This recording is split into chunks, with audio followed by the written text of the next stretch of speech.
അപ്പോൾ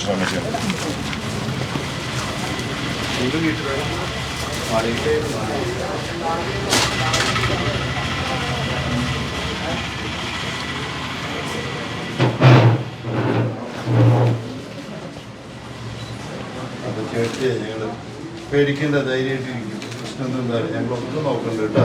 ഞാൻ തൃശ്ശൂരത്തെ പിതാവ് ആൻഡ്രൂസ് പിതാവ് തൃശ്ശൂരത്തെ ചേട്ടാ. ഞങ്ങളൊക്കെ ചേട്ടൻ്റെ പേരെന്താ? മാളിയേക്കല് മർക്കി. ചേട്ടിയുടെയോ? എത്ര മക്കളുണ്ട്? ആ, അപ്പൊ അതില് പ്രീതി എത്രാമത്തെയാ? ഏറ്റവും മൂത്ത? പിന്നെ വേറെയും കന്യാസ്ത്രീന്ന് കേട്ടു, അത് ഗോവയില് അല്ലേ? ചൈതന്യ. അവരുടെ പേരെന്താ? ഷൈനി.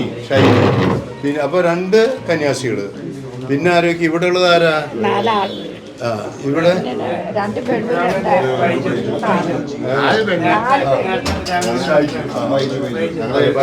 7 മക്കള്, 2 സിസ്റ്റർ, പിന്നെ 3 4.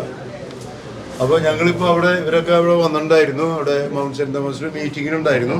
അപ്പോൾ അതിൽ ഞാൻ പാലയിലത്തെ മീറ്റിങ്ങിന് പോണ വഴിക്കാണ് അവിടെ നിന്ന് ആഗ്രയിൽ നിന്ന് വിളിച്ചു പറഞ്ഞ് ഇങ്ങനെയുണ്ട്. അപ്പോൾ വിളിച്ചു പറഞ്ഞു കഴിഞ്ഞ വഴിക്ക് ഞാൻ ഡൽഹിയിലേക്ക് നമ്മുടെ ഓഫീസിലേക്ക് വിളിച്ചു. പിന്നെ അവിടെ നിന്ന് ഉടനെ തന്നെ എല്ലാവർക്കും പ്രൈം മിനിസ്റ്ററുടെ ഓഫീസിലേക്കും അമിത്ഷായുടെ ഓഫീസിലേക്കും മറ്റിടത്ത് എല്ലായിടത്തേക്കും വിളിച്ചിട്ടുണ്ട്. പിന്നെ നമ്മുടെ MP മാരും MLA മാരും വിളിച്ചു. മുൻ അതിൻ്റെ എന്താ പറയുക, മിക്കവാറും എല്ലാവരോടും പറഞ്ഞിട്ടുണ്ട്.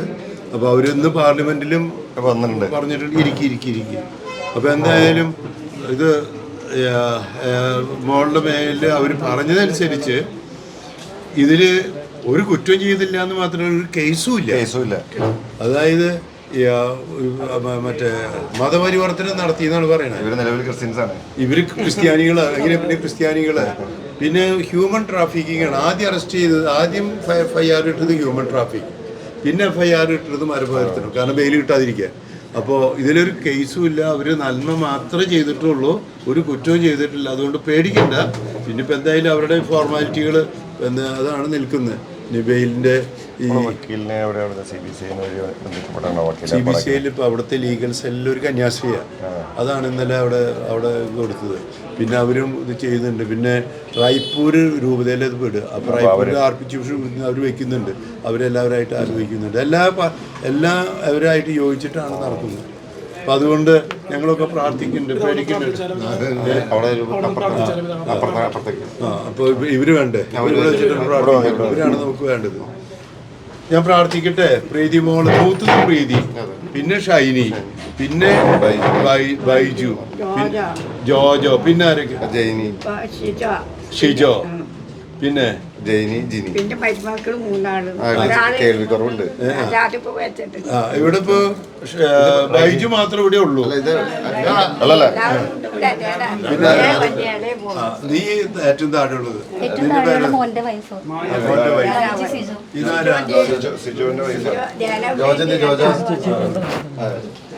നിങ്ങളൊക്കെ ഇവിടെ നിന്ന് അടുത്ത് നിന്ന്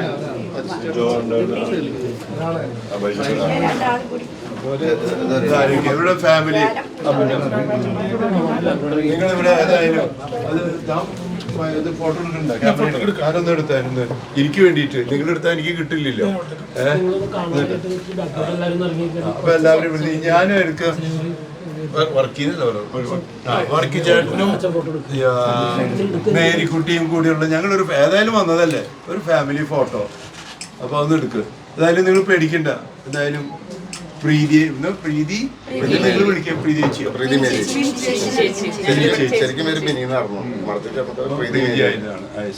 അപ്പൊ ഞങ്ങള് പ്രാർത്ഥിക്കുന്നുണ്ട്. ഇനി നമുക്കൊന്ന് പ്രാർത്ഥിക്കാം.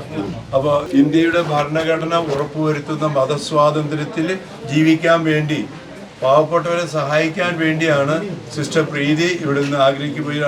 ആഗ്രയിലെ പ്രത്യേകിച്ച് ഒരു ഹോസ്പിറ്റലിൽ ശുശ്രൂഷിക്കാൻ കുറച്ച് പേര് ജോലിക്ക് കിട്ടണം. അങ്ങനെ വേണ്ടി ജോലിക്ക് വേണ്ടത് ചോദിച്ചപ്പോൾ അവിടുന്ന് കുട്ടികൾ ഈ ഓർഗനൈസ് ചെയ്യുന്ന ഒരു വിളിച്ചിട്ട് വന്നു.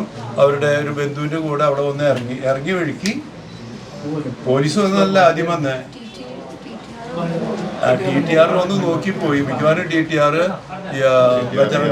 അവരൊന്ന് വെള്ളം വെച്ചു.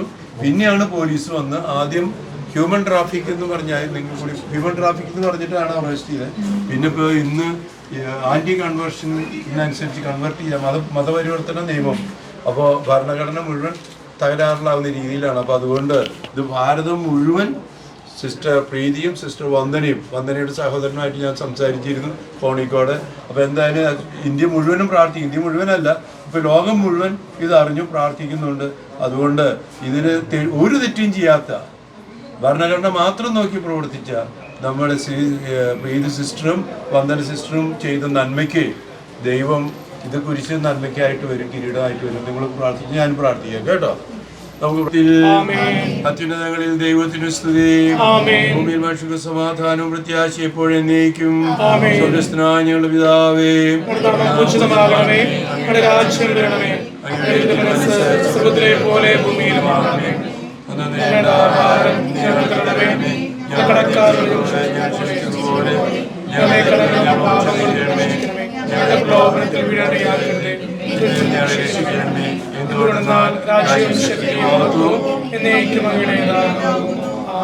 കർത്താവായ ദൈവമേ, ഞങ്ങളിവിടെ ഒന്നിച്ചു കൂടിയിരിക്കുമ്പോൾ ഈ ഭവനത്തെയും ഈ ഭവനത്തിലെ ഓരോ അംഗങ്ങളെയും സമർപ്പിച്ച് പ്രാർത്ഥിക്കുന്നു.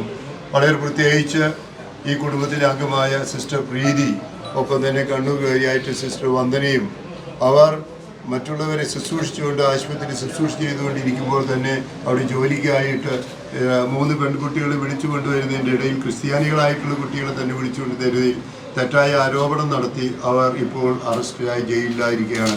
ഞങ്ങൾക്ക് എല്ലാവർക്കും വേദനയുണ്ടെങ്കിലും യേശുവിൻ്റെ കുരിശ് രക്ഷയ്ക്കായി കാരണമായതുപോലെ, കിരീടമായി മാറിയതുപോലെ ഈ സഹനം തീർച്ചയായിട്ടും അതിൽ നിന്ന് മോചനത്തിന് കാരണമാകും. സിസ്റ്റർ പ്രീതിയെ, സിസ്റ്റർ വന്ദനയെ എത്രയും വേഗം ഈ ജയിലിൽ നിന്ന് മോചിതയാക്കി കുറ്റങ്ങളിൽ നിന്നെല്ലാം മാറ്റി അങ്ങനെ മതസ്വാതന്ത്ര്യത്തോടെ ശുശ്രൂഷ ചെയ്യാൻ സിസ്റ്റർമാരെന്ന നിലയിൽ സ്വാതന്ത്ര്യത്തോടെ തന്നെ അഭിമാനത്തോടെ ഇനിയും പാവപ്പെട്ടവരെ ശുശ്രൂഷിക്കാൻ സിസ്റ്റർ പ്രീതിക്കും വന്ദനയ്ക്കും മറ്റെല്ലാ സിസ്റ്റർമാർക്കും ഇടവരുത്തുവാൻ ഇടയാക്കണമേ. ഈ വേദനയെ അങ്ങ് കുരിശിനെ കിരീടമാക്കിയതുപോലെ നന്മയ്ക്കായി പരിണമിപ്പിക്കണമേ. സിസ്റ്റർ പ്രീതിയെ വീണ്ടും സമർപ്പിച്ച് വന്ദനയെ സമർപ്പിച്ച് പ്രാർത്ഥിക്കുന്നു. പ്രത്യേകം അനുഗ്രഹിക്കണമേ. പരിശുദ്ധ അമ്മയുടെ മധ്യസ്ഥയിൽ പ്രാർത്ഥിക്കാം. നന്മ നിറഞ്ഞ മറിയമേ സ്വസ്തി, കർത്താവ് അങ്ങയുടെ കൂടെ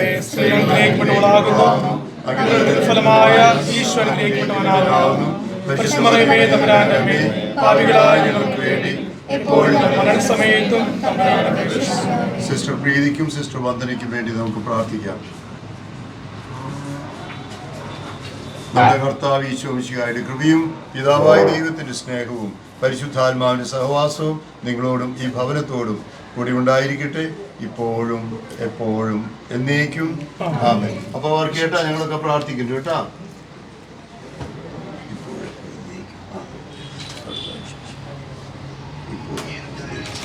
അപ്പോൾ പ്രാർത്ഥിക്കുന്നു.